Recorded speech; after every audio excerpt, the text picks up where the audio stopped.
Assalamualaikum warahmatullahi wabarakatuh. Ketemu lagi sama saya Solija Rahman. Semoga teman-teman semuanya dalam keadaan sehat walafiat. Seperti teman-teman lihat di depan saya, ini ada sebuah kotak warna putih dan di sini ada tulisan Garmin FF650.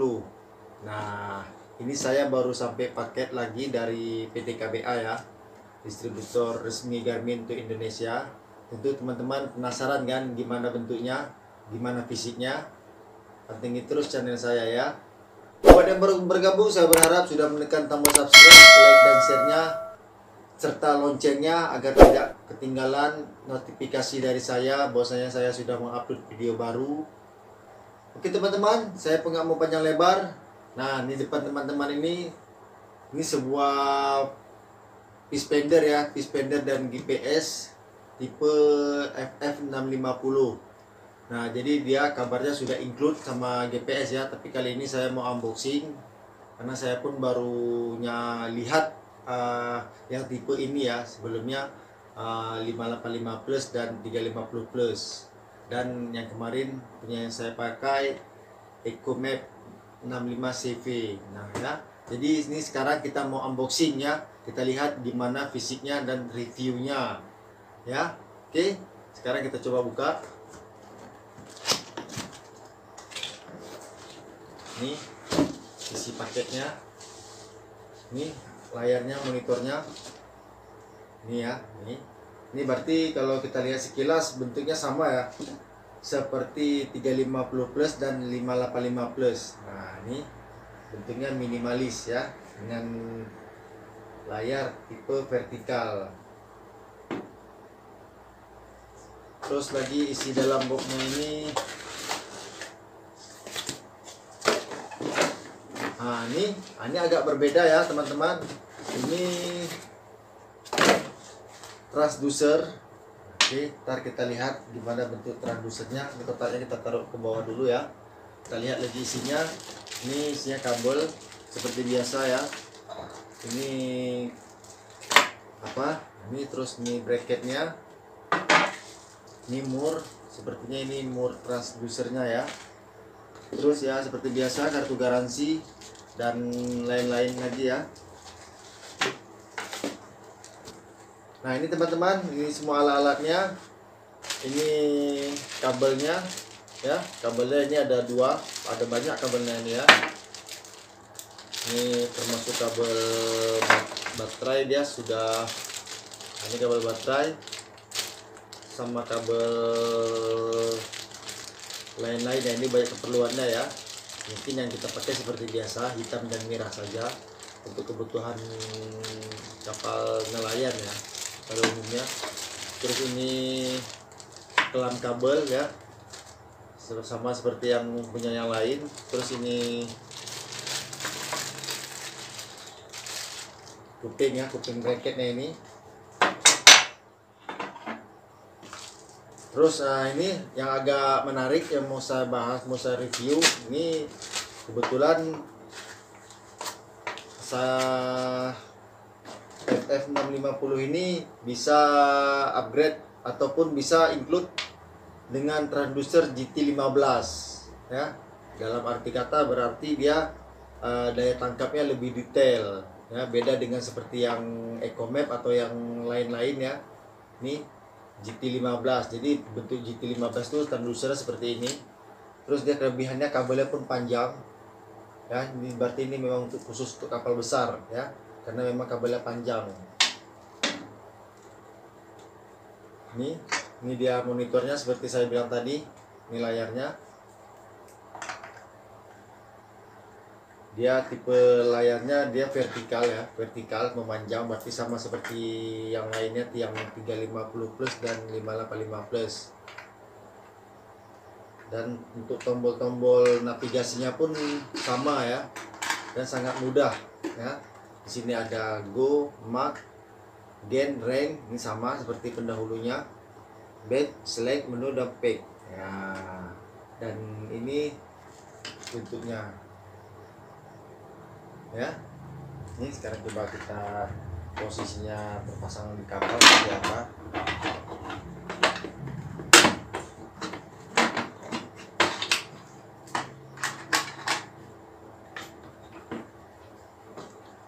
ini ya teman-teman. Ini berarti untuk posisi di soldernya ya, di transducernya seperti clamp ya. Jika kita mau tempel mati di kapal, ini nanti kita saya coba buat videonya ya, cara pasang transducer model seperti ini ya, karena ini agak beda dengan yang bentuk sebelumnya ya. Terus ini kabelnya, coba kita hidupkan dulu ya, kita lihat isi dari pispender ini apa-apa aja ya, karena saya dan teman-teman pun penasaran gimana sih isinya. Oke, sekarang kita coba hidupkan ya. Jadi seperti biasa saya tetap menggunakan untuk di rumah ya, tentunya untuk di laut pun saya kalau berkecil saya tetap pakai aki sepeda motor ya. Jadi dia yang penting 12 volt kekuatannya. Masalah ampere itu tidak masalah berapa ampernya ya. Nah, ini sama aja ya. Ini kabel kabel baterainya tetap dia merah dan hitam ya. Tentu teman-teman sudah paham ya. Jadi jangan salah-salah, jangan nanti katanya nggak mau hidup padahal kabelnya salah. Jadi ini yang terpakai ya, yang berfungsi, yang sering kita pakai pada umumnya ini dulu. Jadi untuk kabel ini mungkin dia ada untuk kebutuhan lain ya. Sekarang coba kita connect kabelnya. Dan jangan lupa ya, mungkin teman-teman penasaran ini kalau kita ini kan dia kan pakai drat ini ya, teman-teman lihat ini pakai drat ya.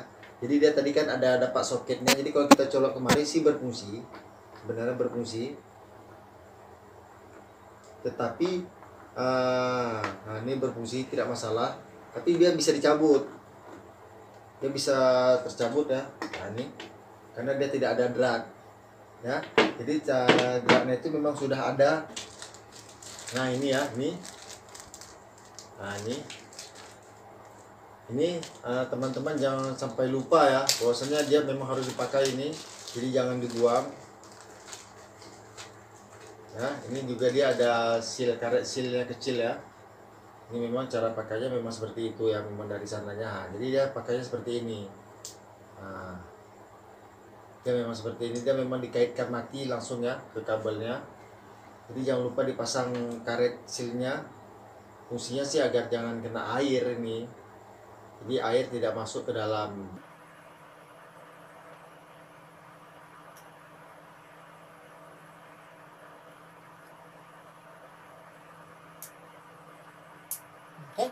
Ini terpasang kan? Ini terpasang yang awalnya seperti ini masih bulat. Nah ini belum ada. Ini sekarang coba kita pasang yang ini. Nah ini dia nih. Ini kan udah siap kan? Udah jadi. Nah ini perlu diperhatikan ya, teman-teman. Ini jangan lupa dipasang kalau perlu ya. Tidak terpasang pun tidak apa-apa, cuma ya lebih bagus sih dipasang. Jadi waktu pas kita masukkan posisi soketnya pun sempurna dia karena pakai drat ya. Jadi sekarang coba kita pasang. Ini jangan lupa seperti biasa ya, yang biru ke biru, yang merah ke merah. Ini ada dua, biru dan merah. Oke.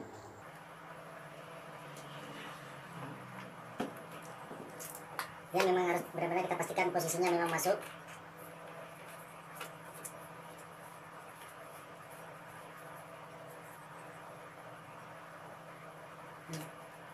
Ini lagi merah.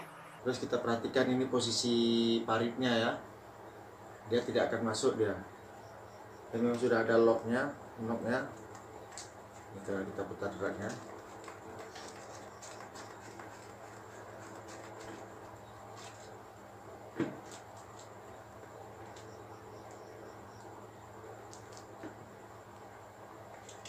Ini untuk tambahan sebenarnya ya, untuk tambahan antena.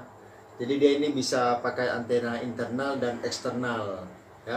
Jadi kebetulan ini memang ya, saya tidak pakai antena eksternal tambahan, cukup antena ini aja bawaan internal ya. Oke teman-teman, sekarang kita coba hidupkan ya.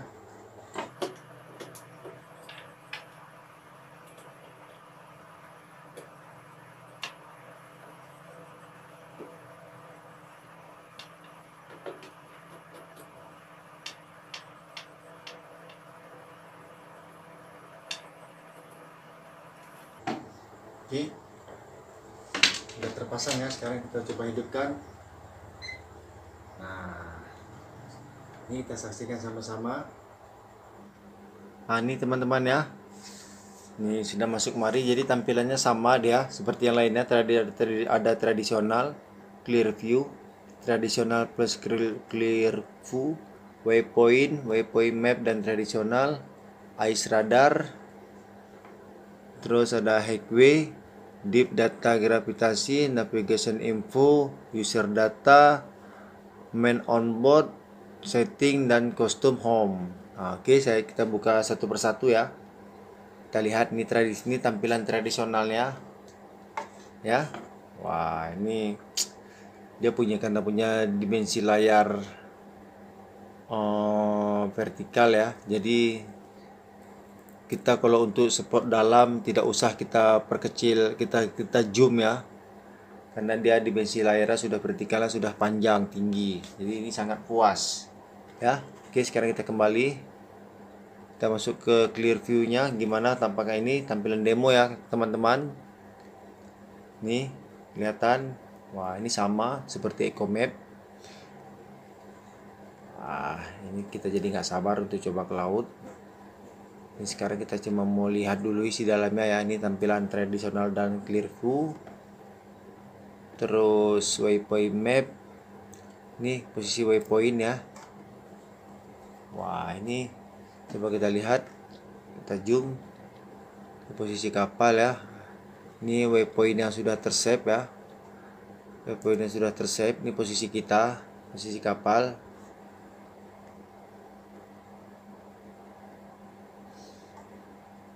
Ya teman-teman, ini posisi spot yang udah tersave ya. Ini posisi kapal. Ini karena tampilan demo, jadi dia tampilannya seperti ini. Ini kompas, mata kompas ya. Ini memang sangat menarik ya. Saya jadi nggak sabar tuh coba ke laut ini nih. Tapi sebelum itu kita wajib setting ya. Ini ice radar.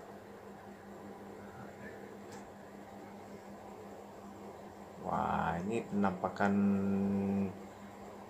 Jadi dia, kalau saya artikan ini seperti apa ya, radar ya. Memang bentuk radar, tapi ini posisi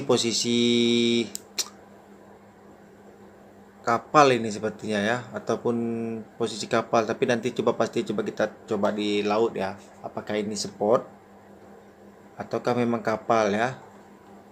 Oke, sekarang kita balik. Kita coba highway, apa isinya ini? Of course, yes ya, tentu. Terus kita lihat data deep data graph. Ini, wah ini mungkin fitur tambahannya sangat menarik ini ya. Jadi ini kapalnya, posisi kapal. Jadi ini posisi yang sudah terlewatkan dari viewfinder ya. Jadi bentuk kontur lautnya ini seperti ini, jadi dia katakan seperti ini ya. Nah, ini nanti kita coba ya. Ini sekarang kita cuma mau lihat isi dalamnya saja dulu. Navigasi info. Nah, ini jadi info navigasinya. Ada number, kompas, trip, dan set, dan order vessel.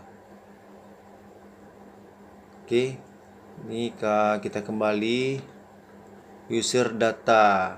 Berarti ini data yang sudah tersimpan dari mulai mark dan waypoint, track perjalanan, rute, proxy waypoint, set, dan manajemen data. Jadi kita bisa memindahkan data seperti ini ya. Kita lihat ini tambah waypoint. Jadi ini track, show track, option track, dan trailer track untuk hapus track ya. Main onboard.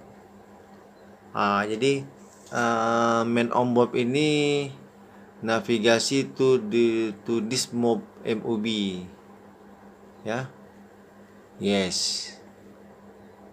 Ini posisinya. Dia menunjukkan ke arah yang dituju ya. Ini sama seperti Eco Map yang lalu ya, seperti yang sudah saya pakai. Ini kompasnya, ini posisi ya, berarti kurang dia ke kanan. Kita harus ngejar garis kuning ini sampai tinggal, kita harus cari titik kuning itu. Ini ya. Ini kita cuma oprek aja dulu. Ini setting ya, wajib kita setting. Sistem vessel communication, alarm, unit, navigation, order vessel. Jadi itu aja teman-teman isi dari menu ya. Ini jadi ini packnya pun sudah ada. Kalau posisi kita dari Fishfinder, kita tinggal pilih halaman ya, halaman yang udah kita setting. Nih lihat, nih clear view-nya. Ini tampilan yang tadi saya katakan karena posisi yang sudah kita lewati. Terus kompas, highway ya, ini seperti kita naik mobil ya, menghadap ke depan.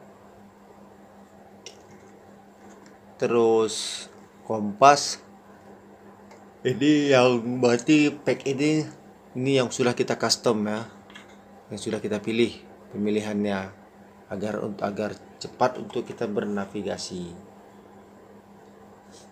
Oke teman-teman, jadi itu dulu isi dari tampilan dari FF650 GPS ini ya. Oke teman-teman, sudah lihat tadi kan tampilan dari FF650 ini. Jadi memang sangat menarik untuk kita bahas di laut tentunya ya. Jadi sebelum itu kita wajib setting dulu ya. Jadi sekian dulu dari saya. Nantikan video selanjutnya kita akan setting ini dulu sebelum kita dicoba di laut. Oke, penasaran tentunya kan? Pantengin terus channel saya ya.